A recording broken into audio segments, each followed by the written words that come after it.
Alors sur la situation qui vous a été présentée, le centre social s'y est pris de la manière suivante.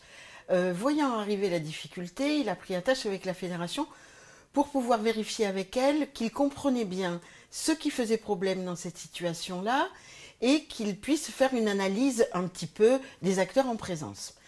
Et qu'il définisse ensuite, avec l'appui de la fédération, un déroulé, un plan d'action qui serait propre à le sortir de cette difficulté.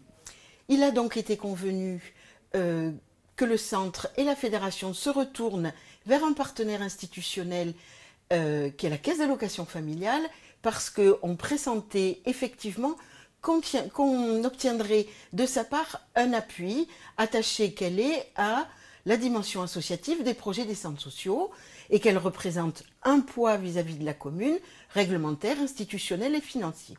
Cet accord-là et cette alliance trouvée, rendez-vous a été demandé à la ville où là, les acteurs se sont aperçus qu'en fait, monsieur le maire faisait des confusions entre la solution qu'il prônait et les conséquences que ça pouvait avoir, entre autres, pour le centre social. L'idée de la DSP n'était pas dans sa tête une idée tournée pour nuire au centre social. Par contre, il a pris à l'occasion de ces échanges conscience des répercussions graves, importantes, que ça pouvait avoir pour le centre social.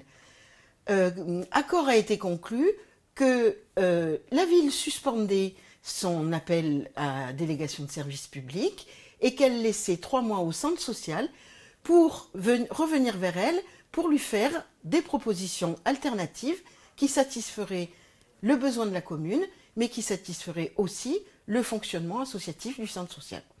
Nous en sommes là et nous ne doutons pas que des solutions devraient être trouvées.